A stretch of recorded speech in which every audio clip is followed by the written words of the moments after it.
अहमदियत का मैं नन्हा सा सिपाही हूँ मगर अहमदियत का मैं नन्हा सा सिपाही हूँ मगर शेर का रखता हूँ मैं जो दिल तो चीते का जिगर शेर का रखता हूँ मैं।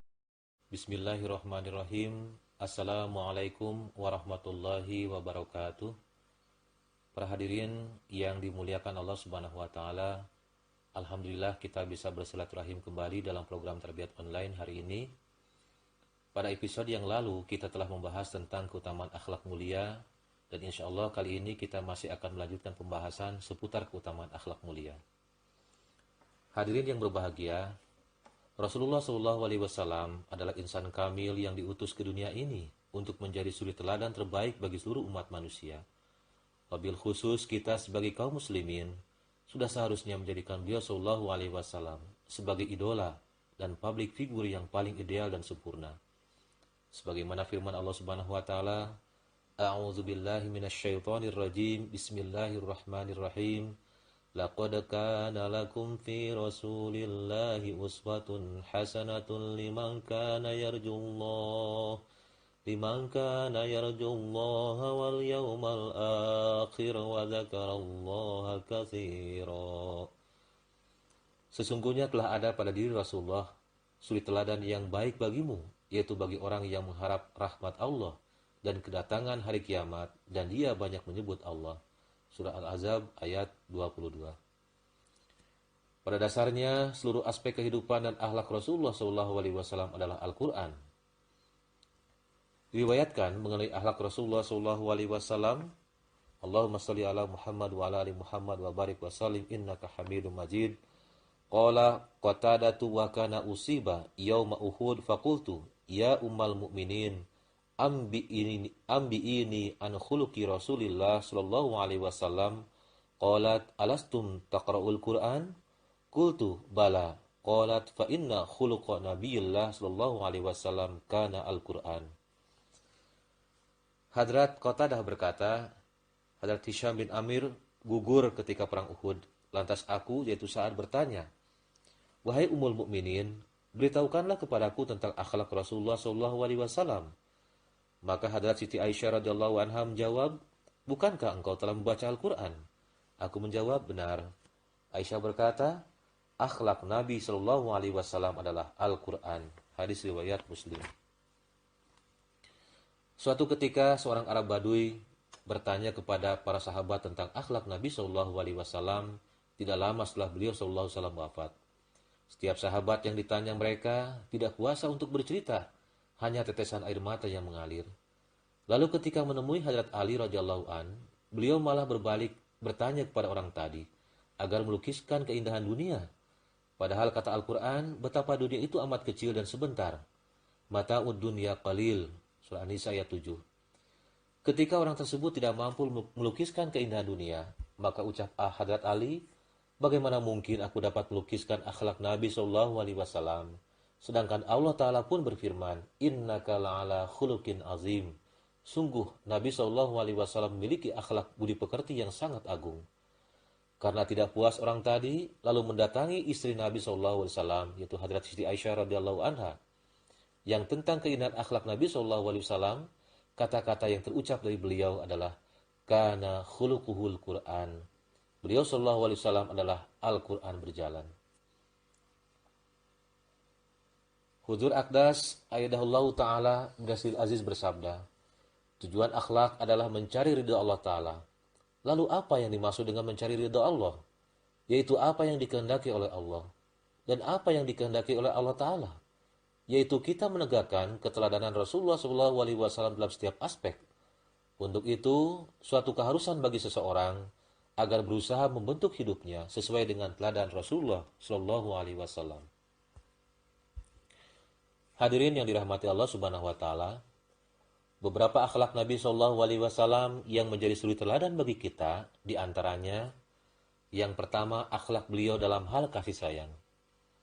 Diriwayatkan dari Hadrat Siti Aisyah radhiyallahu anha, dari Nabi SAW beliau telah bersabda, sesungguhnya kasih sayang itu tidak akan berada pada sesuatu, melainkan ia akan menghiasinya dengan kebaikan.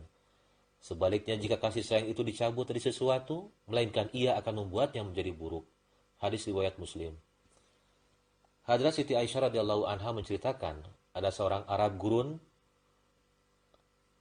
datang kepada Nabi Shallallahu alaihi wasallam sambil berkata, "Engkau mencium anak-anak, sedangkan kami tidak pernah mencium mereka." Nabi Shallallahu alaihi wasallam menjawab, "Apa dayaku apabila Tuhan telah mencabut kasih sayang dari hatimu?" Hadis riwayat Bukhari. Nabi Shallallahu alaihi wasallam mencontohkan bagaimana menyayangi anak-anak. Pernah Rasulullah SAW menggendong cucunya, yaitu Umamah binti Abib al-As ketika sedang sholat. Jika ruku, Umamah diletakkan dan ketika bangun dari ruku, maka Umamah diangkat kembali. Ia memendekkan sholatnya ketika mendengar tangis anak, karena anak pula Rasulullah SAW pernah bersujud sangat lama.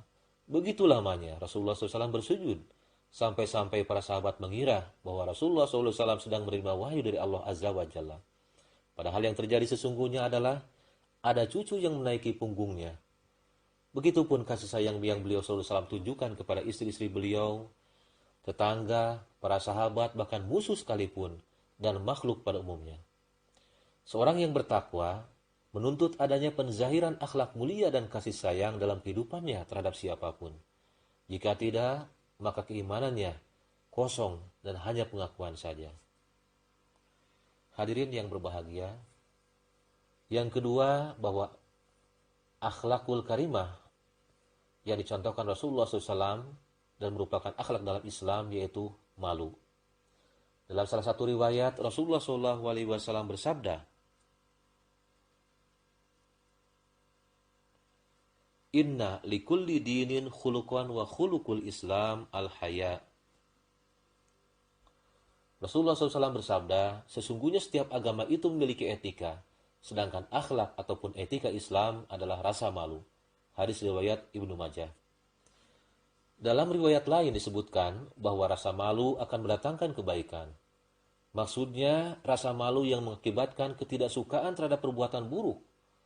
Orang yang tidak berbuat buruk berarti dia memiliki rasa malu terhadap Allah Ta'ala. Sehingga rasa malu ini akan menutup pintu keburukan. Pada dasarnya, malu adalah akhlak yang akan membangkitkan kekuatan untuk berbuat baik dan meninggalkan keburukan. Artinya malu untuk berbuat buruk dan malu jika ketinggalan atau meninggalkan kebaikan. Malu seperti inilah yang harus ditanamkan dalam diri kita dan menjadi motivasi untuk melakukan amar ma'ruf dan nahi mungkar.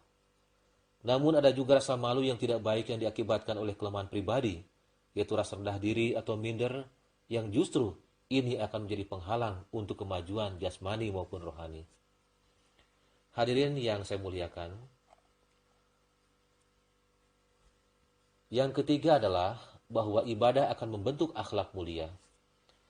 Diriwayatkan oleh Hadrat Abu Hurairah radhiyallahu an dari Nabi Shallallahu alaihi wasallam, beliau pernah ditanya, "Wahai Rasulullah, seorang wanita sholat malam, berpuasa di siang hari, beramal dan bersedekah, tetapi ia melukai tetangganya dengan lidahnya." Rasulullah SAW bersabda, "Tidak ada kebaikan dalam dirinya. Dia adalah salah satu dari penghuni api neraka." Mereka berkata, "Seorang wanita lain sholat fardu dan memberikan sedikit tahu susu sebagai sedekah, dan ia tidak melukai siapapun." Maka Rasulullah SAW bersabda, "Dia adalah salah satu penghuni surga." Hadis riwayat Al-Albani.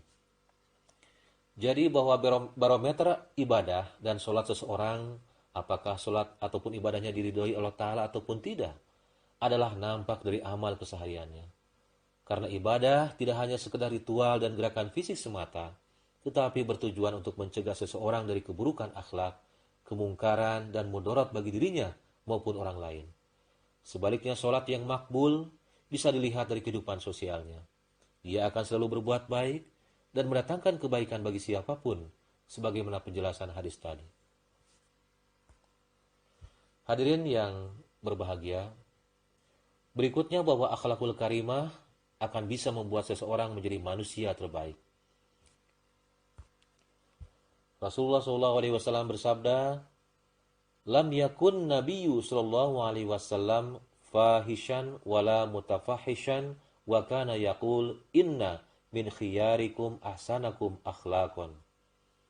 Rasulullah SAW bersabda bahwa beliau SAW tidak pernah sekalipun berbicara kotor atau keji, dan juga tidak pernah berbuat keji, dan beliau bersabda, sesungguhnya di antara orang yang terbaik dari kalian adalah orang yang paling baik akhlaknya. Hadis riwayat Bukhari. Dalam riwayat lain, Nabi SAW bersabda, orang mukmin yang paling sempurna imannya adalah yang paling baik akhlaknya, dan sebaik-baik kalian adalah yang paling baik terhadap para istrinya. Hadis riwayat At-Tirmidzi. Rasulullah SAW beri nasihat yang amat berharga kepada kita. Beliau bersabda, sebaik-baik sahabat di sisi Allah adalah seorang yang terbaik terhadap temannya, dan tetangga yang paling terbaik di sisi Allah adalah seseorang yang paling baik terhadap tetangganya. Dalam riwayat lain disebutkan, hingga beliau Shallallahu Alaihi Wasallam mengira bahwa tetangga akan menjadi ahli warisnya. Hadis riwayat At-Tirmidzi. Jadi, merupakan keislaman seseorang adalah ketika berada dimanapun, maka dia akan menjadi sumber kebaikan dan manfaat bagi yang lainnya. Bukan sebaliknya, menjadi problem maker atau pembuat masalah, tetapi kehadirannya selalu membawa keamanan, keselamatan, kedamaian, dan kasih sayang. Sebagaimana Nabi SAW bersabda, Al-muslimu man salimal muslimuna min lisanihi wa yadihi. Seorang muslim yang sejati adalah orang yang mana kaum muslimin lainnya selamat dari bahaya lisan maupun tangannya. Hadis riwayat Muslim. Hadirin yang mulia, selanjutnya bahwa akhlakul karimah yaitu telah Nabi SAW dalam hal membayar hutang. Diriwayatkan oleh Abu Rafi radhiyallahu an bahwa Rasulullah SAW berutang seekor unta yang masih kecil. Kemudian terdapat unta zakat yang datang kepada beliau. Lalu beliau merintahkan kepadaku agar memberikan unta muda tersebut kepada yang punya. Lalu aku katakan, saya tidak mendapatkan di antara unta tersebut selain unta pilihan yang berumur 4 tahun. Kemudian Nabi SAW bersabda, berikan kepadanya, sesungguhnya sebaik-baik orang adalah yang terbaik dalam menunaikan utang. Hadis riwayat Abu Dawud. Dalam riwayat bisa kita ketahui bahwa teladan Rasulullah SAW ketika berutang adalah, yang pertama, beliau SAW selalu membayar atau mengembalikan utangnya tepat waktu, sesuai dengan janji. Dan yang kedua, beliau SAW selalu melebihkan pinjamannya sebagai rasa terima kasih dan perbuatan ihsan. Itu merupakan hadiah sebagai kebaikan beliau, dan berbeda dengan riba atau bunga. Di masyarakat kadang ada ungkapan, ketika pinjam atau berutang, gampang. Tetapi pas bayar, sulitnya setengah mati. Pinjam meminjam secara syariat, sesuai sunnah Nabi SAW, adalah hal yang lumrah dalam interaksi sosial. Tetapi ada pedoman yang diberikan oleh Rasulullah SAW. Pertama, bahwa peminjam harus bersikap amanah dan memenuhi janjinya. Yang kedua, bahwa yang meminjam juga harus bijak. Ketika peminjam, karena situasi kondisinya belum bisa membayar utang, maka dia harus memberi kelonggaran waktu, atau jika tidak mampu melunasi, ada baiknya jika utangnya dibebaskan sebagai bentuk sedekah. Inilah akhlak yang dicontohkan Rasul SAW untuk menegakkan harmonis dalam kehidupan. Hadirin yang dirahmati Allah Subhanahu wa taala, hikmah puasa adalah menanamkan nilai kebersamaan atau solidaritas dan membentuk karakter sosial empati, apalagi di tengah pandemi COVID-19. Sebagaimana sabda Nabi SAW, bahwa sebaik-baik kalian adalah yang memberi makanan dan menjawab salam. Hadis riwayat Al-Albani. Saat ini tentunya banyak yang kesulitan ekonomi akibat dampak wabah. Karena itu saat ini dibutuhkan akhlak untuk berbagi rezeki, guna meringankan beban yang menghimpit kehidupan saudara-saudara kita. Karena dalam hadis pun disebutkan, khairun nas anfa'uhum linnas, bahwa sebaik-baik manusia adalah yang paling bermanfaat bagi manusia. Hadis riwayat Ibnu Hibban. Demikian yang dapat saya sampaikan, mudah-mudahan ada faedahnya untuk kita semua. Semoga Allah Subhanahu wa taala senantiasa menganugerahkan taufik kepada kita sekalian untuk mengamalkannya. Amin Allahumma amin. Jazakumullah ahsanal jaza wa akhiru da'wana alhamdulillahirabbil alamin. Wassalamualaikum warahmatullahi wabarakatuh. मैं जो दिल तो चीते का जिगर, दहर में इस्लाम का परचम उड़ाना है मुझे, दहर में इस्लाम का परचम उड़ाना है मुझे।